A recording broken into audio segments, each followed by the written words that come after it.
It always looks so easy, doesn't it?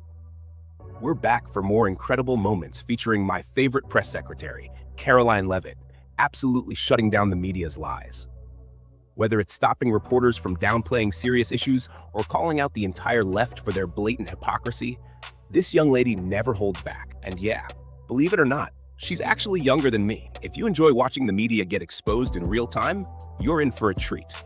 The way she leaves these so-called journalists speechless is absolutely priceless. As always, make sure to subscribe and hit that notification bell so you never miss a video like this. And as President Trump asked in his speech last night, how could anyone possibly be opposed to any of this action that he is taking? Well, apparently, the modern-day Democrat Party could. And it's not just the Democrat Party. The mainstream media still doesn't get it. Last night, MSNBC's Nicole Wallace disgustingly looped in a 13-year-old boy with brain cancer into an attack on the president over January 6th. And CNN's first chyron out of the speech called it divisive. President Trump wasn't divisive. The Democrats were.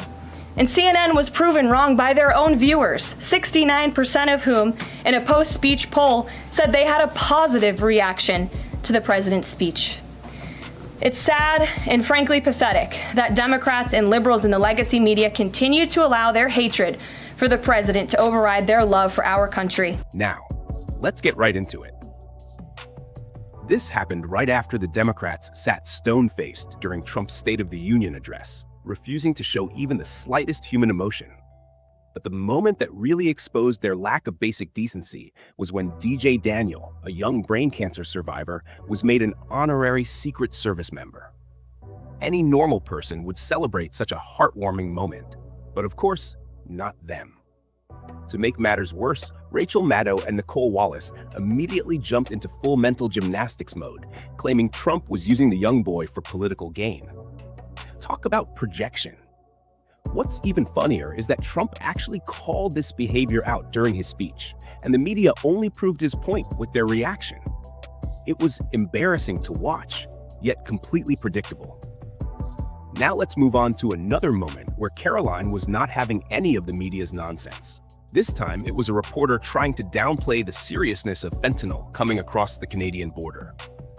Respectfully, it's just 43 pounds that were found last year. That's less than a carry-on suitcase. Is that a lot of fentanyl compared to, say, Mexico, where the vast majority of the fentanyl is brought in through Mexico, not Canada? So what else does Canada need to do? Well, I just told you, last year alone, there was a 2,000% increase in illegal fentanyl. You're asking me for what the president's justification is for these tariffs. It's not up to you. You're not the president, Gabe. And frankly, I think it's a little bit disrespectful to the families in this country who have lost loved ones at the hands of this deadly poison. If you talk to them, and this president has, they are grateful that they finally have a president who is standing up to both Canada and Mexico, and most importantly, to China as well. The president added an additional 10% tariff on China because this deadly poison is being produced in that country. It's being distributed through our neighbors, and there needs to be consequences for that, period.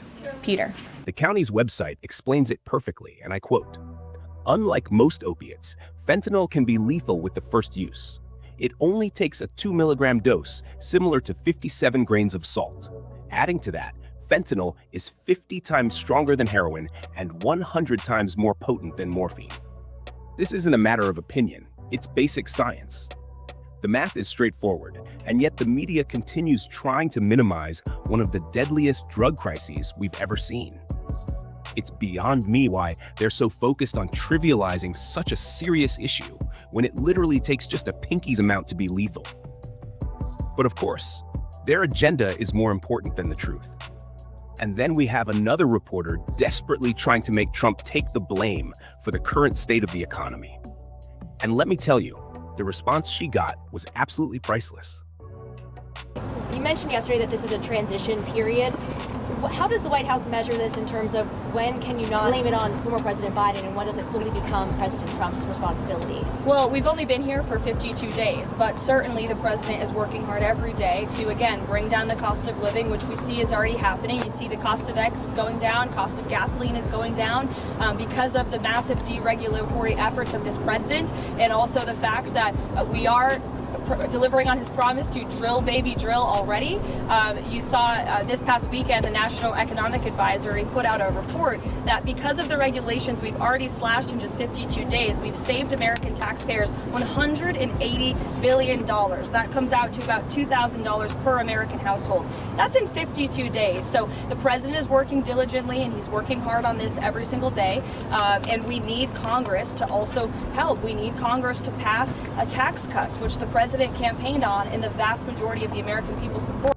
It's still too early to say for sure where the economy is heading, but let's not forget how Biden once took credit for job recoveries that were literally just rebounds after the pandemic. That kind of political theater is exactly what we don't need from our current administration. That said, February's CPI report did show some promising numbers, with inflation coming in lower than expected. But, as usual, most media outlets wasted no time spinning the narrative, acting like this was some massive victory, when in reality, the economy is still struggling. They want you to believe everything is fine, but anyone who actually buys groceries or fills up their gas tank knows otherwise. By the way, I noticed you haven't liked this video yet, so what are you waiting for? Go ahead and smash that like button, and if you're not subscribed yet, make sure to hit that too.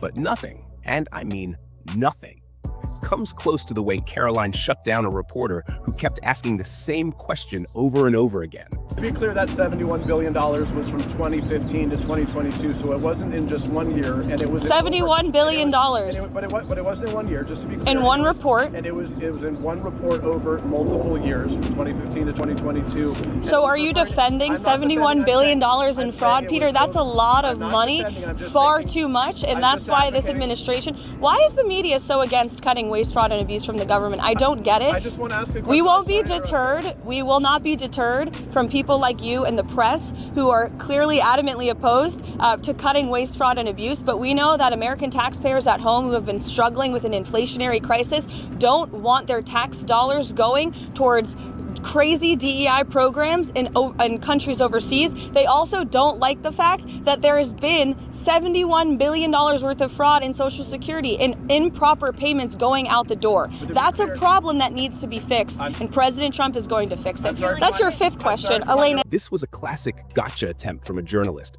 who was clearly hoping to paint Karoline as someone spreading fake news.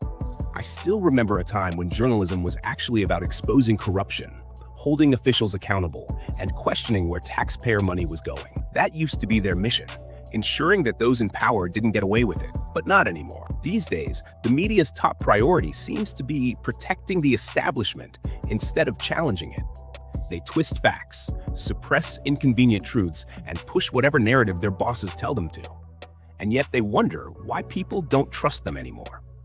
To wrap things up, let's take a look at Karoline's response to KJP after she made an outrageous comparison between the current administration and the Kim Jong-un regime. Your predecessor, Karine Jean-Pierre, who presided over many novel press access restrictions, criticized the recent changes to the press made by your office. She said in an interview, quote, "What we're looking at is what North Korea is doing." What's your response to that, and can you say anything to allay concerns that unfavorable coverage will be punished in this new press system? I think that's the same individual who said from this podium numerous times that the commander-in-chief was mentally and physically up for the job, which we knew was a lie. Many people in this room knew it was a lie. Many of you were admonished for asking questions about that truth. So when it comes to truth and transparency, this administration, this White House is setting the example. This president is taking far more questions than his predecessor, Joe Biden, did on a daily basis, and that will continue. Boom. And let's not forget, this is the same woman who was the spokesperson for an administration that revoked press passes for over 400 reporters, while simultaneously dodging even the easiest of questions like it was an Olympic sport. It was a truly sad and pathetic state of affairs. So, which of these moments was your favorite? Let me know in the comments below. I love reading your thoughts. And of course, if you want your friends and family to have a good laugh at the media's expense, share this video with them. They might need it. Thanks for watching, and I'll see you in the next one.